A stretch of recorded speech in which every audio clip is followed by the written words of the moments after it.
नमस्कार दोस्तों, जय हिंद। ये वीडियो क्लिप आपने देखी, इसमें आपने एक प्लेन को क्रैश होते हुए देखा। ये प्लेन अहमदाबाद से लंदन जा रहा था और just after its initial take off ये कोलैप्स कर गया, ये क्रैश कर गया और वहीं अहमदाबाद के पास ही ये डाउन हो गया और यहाँ पर काफ़ी लोगों के मारे जाने की आशंका है। ये 242 पैसेंजर्स को ले जाने वाला प्लेन जा रहा था London from Ahmedabad. Air India का ये प्लेन था। उसके बाद अफरा तफरी मच गई। यहाँ पर पास में एक डॉक्टर्स हॉस्टल था जिससे टकराया, वहाँ पर भी काफ़ी ज़्यादा नुकसान पहुँचा है। बहुत सारे डॉक्टर्स वहाँ पर प्रेजेंट थे उस समय। They was eating somewhere taking rest, तो उनको भी नुकसान पहुँचा है, यानी कि बहुत ज़्यादा नुकसान पहुँचा है। ड्रीम लाइनर का ये प्लेन था बोइंग 787 जो क्रैश हुआ है। आज एक ग्लोबल न्यूज़ बना रहा है। नुकसान किससे हुआ, कारण क्या था, इसको लेकर बहुत सारी थ्योरीज़ हैं। कुछ लोग कह रहे हैं कि शायद बर्ड हिट होगा, कुछ लोग कह रहे हैं कि इंजन में ख़राबी होगी, कुछ कह रहे हैं कि शायद सबोटेज हो और इंटरनली से ख़राब किया गया हो ताकि ये क्रैश हो सके। लेकिन ये तभी पता चलेगा जब इंजन का ब्लैक बॉक्स मिलेगा और उसमें क्या कम्युनिकेशन हुआ between pilot and the air traffic control, उसके थ्रू हम जान पाएंगे कि क्या नुकसान हुआ था प्लेन में और जिसके कारण प्लेन क्रैश कर गया। बोइंग अपने आप में एक बड़ी कंपनी मानी जाती है और 787 ड्रीम लाइनर इसको ग्लोबली एयरलाइंस परचेस करती हैं और यूज़ करती हैं। एक्सटेंसिवली लेवल पर इसका यूज़ होता है और इसे माना जाता है कि अपने आप में ये एलिट क्लास का प्लेन है, तो अच्छी खासी इसकी सर्विस रही है। लेकिन 787 को लेकर एक बात ये भी है कि कई बार ये मिस फंक्शन कर जाता है। माल फंक्शन के कारण ये ग्राउंड हो जाता है, या तो क्रैश हो जाता है या फिर स्किड हो जाता है। इसको लेकर पास्ट एक साल में बहुत सारी ऐसी न्यूज़ आई है जिससे पता चला है कि बोइंग का 787 ड्रीम लाइनर अब उतना रिलायबल रहा नहीं और ये नुकसान कर सकता है। इससे कुछ महीने पहले साउथ कोरियन कंपनी जेजू एयरलाइंस का एक प्लेन क्रैश हुआ था जिसमें लगभग 94 लोग मारे गए थे और यहाँ पर 242 लोग सवार थे, जिसमें इंडियंस थे, कैनेडियंस थे, पोर्चुगीज़ थे और यूके के सिटीजन थे।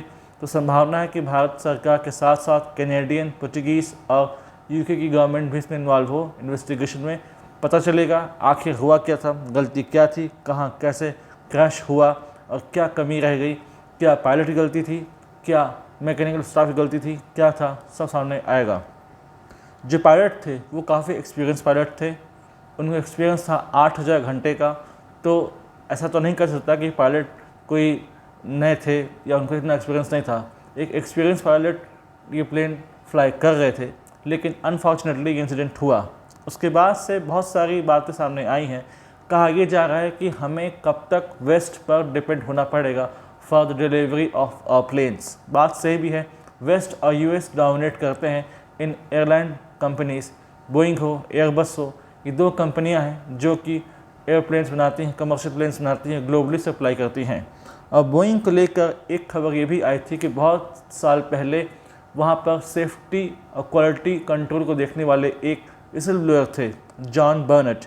उन्होंने कहा था कि बोइंग में सब स्टैंडर्ड क्वालिटी के प्रोडक्ट यूज़ होते हैं और यहाँ पर उतना ध्यान रखा नहीं जाता, क्वालिटी कंट्रोल की नहीं जाती, इसलिए सब स्टैंडर्ड क्वालिटी के पार्ट्स जोड़े जाते हैं ताकि टारगेट पूरा किया जा सके।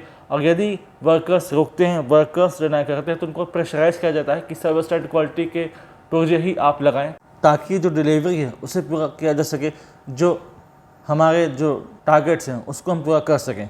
जॉन बर्नेट का फुल इंटरव्यू आया था। उन्होंने बताया था क्या लैकूना है बोइंग के अंदर, क्या कमी है और कैसे बोइंग इस बारे में ध्यान नहीं दे रहा है। हालांकि 2019 में इस व्यक्ति की मृत्यु हो जाती है मिस्टीरियस कंडीशन में। ऐसा बताया जाता है कि उन्होंने अपने घर में बैठे हुए खुद को गोली मार ली थी। हालांकि जॉन बर्नेट की फैमिली का यह कहना है कि उनकी मृत्यु में बोइंग का हाथ हो सकता है।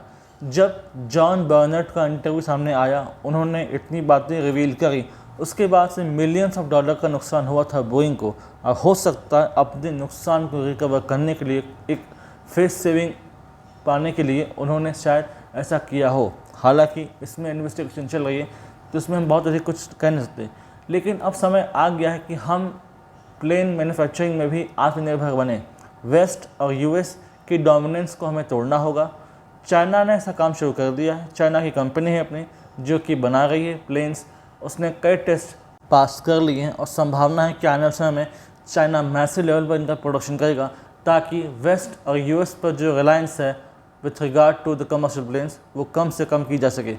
जब प्लेन क्रैश हुआ उसके बाद से हॉस्पिटल्स को और जो रेस्क्यू ऑपरेटर्स हैं उनको अलर्ट पर रखा गया, ताकि कोशिश की जा सके कि ज़्यादा से ज़्यादा लोगों को बचाया जा सके। इस प्लेन में गुजरात के former chief minister Vijay Rupani भी फ्लाई कर रहे थे, तो उनका भी नाम हो सकता है कैजुअल्टी में जिनकी मृत्यु अकारण हुई है।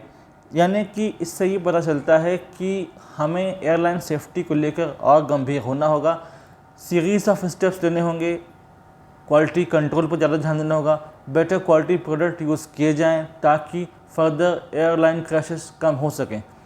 पिछले साल और इस साल देखा गया कि कई एयर क्रैशेस हुए हैं या फिर प्लेन स्किड हो गया है, कोई ना कोई मैल फंक्शनिंग हो गई है।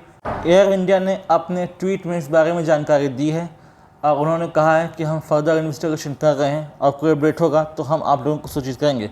यहाँ पर बहुत मैसिव पर ज़रूरत है, हम गंभीर हो जाएं with regard to airline safety, ताकि ट्रेवलर्स का जो एक्सपीरियंस है वो बेहतर हम बना सकें, उन्हें सेफ सिक्योर जर्नी हम प्रोवाइड करा सकें। ग्लोबली इसे कवर किया जा रहा है। ग्लोबल लेवल पर जितने सारे न्यूज़ आउटलेट्स हैं, जर्नल्स हैं, न्यूज़पेपर्स हैं, इस बारे में लिख रहे हैं, इस बारे में डिस्कशन कर रहे हैं, लेकिन इस बारे में ज़्यादा कुछ नहीं कर सकता। हम बस इतना कहेंगे कि we tender our heartly condolences. ओम शांति, जय हिंद, जय भारत।